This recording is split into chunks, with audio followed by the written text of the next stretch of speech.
Selamat berjumpa kembali dengan kami, channel Film Legenda Nusantara. Dalam channel ini, kami akan menyajikan cerita-cerita legenda, cerita-cerita sejarah Nusantara, kejayaan Nusantara. Semoga kita semua akan menyadari bahwa negara kita, Nusantara, adalah negara yang sangat luar biasa. Salam NKRI. Kemelut Belambangan bagian 54. Bagus Sajiwo lalu membuat api unggun untuk menambah panasnya sinar matahari agar pakaian basah kuyup yang melekat di badan mereka dapat cepat kering. Juga hawa panas ini dapat cepat memulihkan tenaga dan mengusir sisa hawa dingin yang menyerang mereka selama mereka terendam air laut dan dipermainkan gelombang besar. Setelah tubuhnya sehat dan kuat kembali mereka berdua duduk dengan api unggun membiarkannya perlahan-lahan padam karena pakaian mereka sudah kering dan sinar matahari siang itu cukup panas. Bahkan kemudian terlampau panas bagi mereka dan Bagus Sajiwo mengajak Sui Hong pindah duduk di tempat teduh di mana sinar matahari terhalang tebing karang. Sui Hong duduk bersandar batu karang setelah diamatinya seluruh pantai itu sambil berdiri tadi. Ia menghela napas panjang. Mereka tidak tampak. Ah, mereka tidak ada. Jangan-jangan mereka semua tewas tenggelam, Bagus. Bagus tadi juga mengamati sekitar pantai dan tidak melihat seorang pun di antara para penumpang perahu. Kini dia duduk berhadapan dengan Sui Hong dan dia melihat betapa gadis itu berada dalam keadaan menyedihkan. Biarpun ia agaknya dapat menahan diri dan tidak menangis, namun matanya sayu, wajahnya agak pucat. Pakaiannya yang kusut dan rambutnya yang awut-awutan itu membuat Sui Hong tampak menyedihkan sekali. Dia sendiri juga mulai merasa khawatir akan keselamatan semua penumpang, terutama sekali keselamatan Djoko Darmono. Bagus Sajiwo mengerutkan alisnya, dalam batin dia menegur diri sendiri. Mengapa demikian banyaknya penumpang yang terancam bahaya dan mungkin tewas semua, yang teringat olehnya dan membuatnya prihatin dan bersedih hanyalah Djoko Darmono? Dia merasa kehilangan dan sedih sekali kalau sampai Djoko Darmono tewas tenggelam. Baru dia menyadari dan terasa benar olehnya bahwa dia amat akrab dan suka sekali kepada pemuda yang lincah jenaka, cerdik pemberani dan juga sakti mandraguna itu. Semoga saja mereka selamat seperti kita, Sui Hong. Katanya lirih. Bagus, ayahku tewas dan Tongko. Aku menyesal sekali, Sui Hong. Aku dan Djoko yang menyebabkan malapetaka ini terjadi. Tidak, Bagus. Bukan salah kalian. Aku tadi melihat Kamleng di perahu hitam yang menyerang kita itu. Jahanam itulah yang mengerahkan para penjahat itu untuk menyerang kita sebagai balas dendam. Bagus Sajiwo menghela napas panjang. Mungkin ada benarnya juga pendapatmu bahwa Kamleng minta bantuan orang-orang jahat untuk membalas dendam. Akan tetapi kukira, bukan hanya itu penyebabnya. Aku yakin bahwa Kim Leng telah bersekutu dengan mereka yang telah bersekongkol dengan Belambangan untuk menentang Mataram.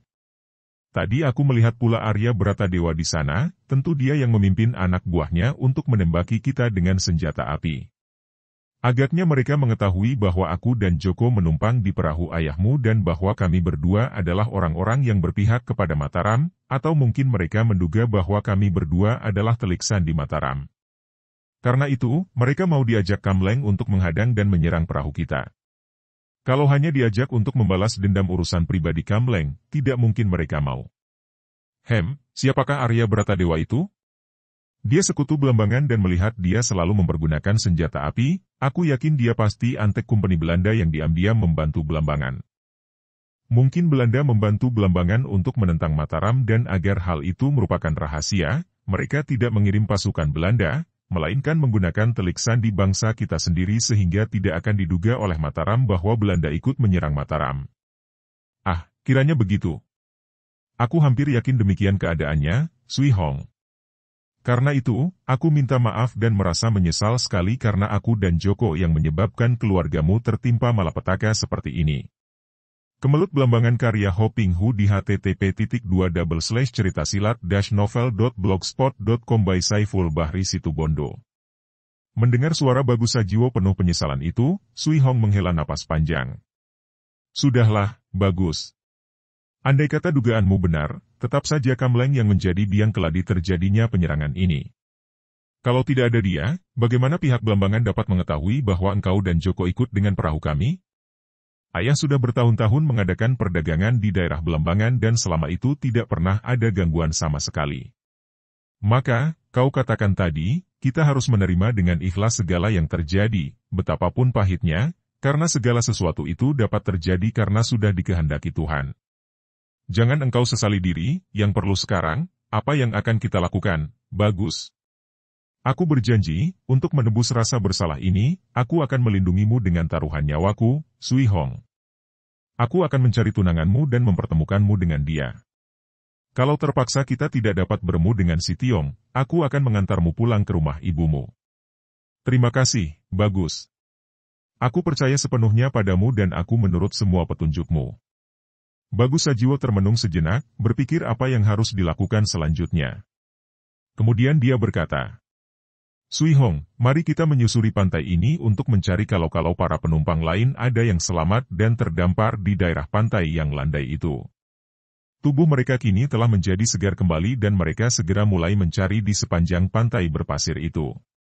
Akan tetapi setelah mereka mencari dari ujung sampai ke ujung yang lain dari pantai berpasir itu, mereka tidak menemukan seorang pun. Bagus Sajiwo lalu mengajak Sui Hong untuk mendaki tebing bukit karang itu, mereka mengamati ke utara dan selatan. Namun tidak melihat tanda-tanda adanya orang di sepanjang pantai. Agak jauh ke darat, dari atas tebing karang itu mereka dapat melihat genteng rumah-rumah, agaknya ada sebuah dusun di sana. Matahari mulai condong ke barat dan Sui Hong tampak kecewa tidak menemukan tanda-tanda bahwa di antara penumpang perahu mereka ada yang selamat terdampar di darat. Ia tidak mengeluarkan suara, hanya pandang matanya semakin suram. Senja telah menjelang, Sui Hong. Kita lanjutkan pencarian kita besok pagi. Sekarang yang terpenting kita harus mencari makanan. Sejak pagi kita belum makan dan hal ini kalau dilanjutkan akan melemahkan tubuh kita. Kita membutuhkan tenaga kita sepenuhnya untuk menghadapi perjalanan di daerah yang berbahaya ini. Selain makan, kita juga perlu mendapatkan pakaian. Pakaian? Ya, pakaian, Sui Hong. Semua bekal pakaian kita hilang. Kita membutuhkan pakaian untuk ganti, dan selain itu, engkau sebaiknya mengubah dirimu menjadi seorang pemuda agar perjalanan kita tidak mengalami banyak gangguan. Mari kita menuruni bukit dan pergi ke dusun yang tampak dari sini itu. Mereka menuruni bukit karang dan melihat wajah Bagus Sajiwo tampak muram, Sui Hong bertanya. Bagus, mengapa engkau kelihatan seperti orang susah? Bagus Sajiwo memandang gadis itu dan tersenyum. Baru teringat aku bahwa aku sama sekali tidak mempunyai uang. Kalau hanya untuk makanan, tentu penduduk dusun itu dapat memberi kepada kita dengan cuma-cuma. Akan tetapi bagaimana aku bisa mendapatkan pakaian kalau tidak membelinya dari mereka? Ah, jangan khawatir, Bagus. Perhiasan-perhiasan ini tadi masih menempel di badanku, dan sekarang kusimpan. Gadis itu mengeluarkan bungkusan sapu tangan dan menyerahkan kepada Bagus. Ketik bungkusan dibuka, ternyata berisi sepasang gelang, seuntai kalung, sepasang anting dan sebuah hiasan rambut. Semua terbuat dari emas terhias batu permata. Ah, baik sekali. Seru Bagus Sajiwo. Akan tetapi, sebuah gelang ini pun sudah lebih dari cukup untuk ditukar makanan dan beberapa potong pakaian. Dia mengambil sebuah gelang dan mengembalikan sisa perhiasan kepada Sui Hong. Bawalah saja, Bagus, untuk semua pembiayaan perjalanan kita. Kata Sui Hong. Tidak, kau simpan saja, Sui Hong. Nanti kalau kita butuh saja kau keluarkan. Mereka kini tiba di kaki bukit karang lalu melanjutkan perjalanan menuju ke dusun yang tadi tampak dari atas bukit. Ketika mereka tiba di luar dusun, cuaca sudah mulai remang senja. Sui Hong, sebaiknya engkau menanti dulu di sini. Biar aku sendiri yang masuk, mencari makanan dan pakaian. Engkau akan menarik perhatian kalau memasuki dusun itu dalam keadaan seperti ini. Sui Hong mengangguk dan Bagus Sajiwo lalu memasuki dusun itu. Dusun itu cukup besar dengan rumah-rumah yang lumayan keadaannya. Melihat alat-alat penangkap ikan seperti jala dan sebagainya bergantungan di luar rumah-rumah mudah diduga bahwa penduduk dusun itu hidup sebagai petani dan nelayan. Dengan gelang emasnya itu, tidak sukar bagi Bagus Sajiwo untuk memperoleh apa yang dibutuhkannya, pepes dan ikan bakar, juga 5 setel pakaian pria. Sui Hong menerima pakaian yang dibawa Bagus Sajiwo dengan girang. Mereka berdua lalu menemukan sebuah gardu di tengah ladang dan makan nasi dengan pepes dan ikan bakar. Kemudian Sui Hong menyelinap ke balik gardu dan berganti pakaian. Kini ia berubah menjadi seorang pemuda yang tampak masih remaja dan tampan sekali. Akan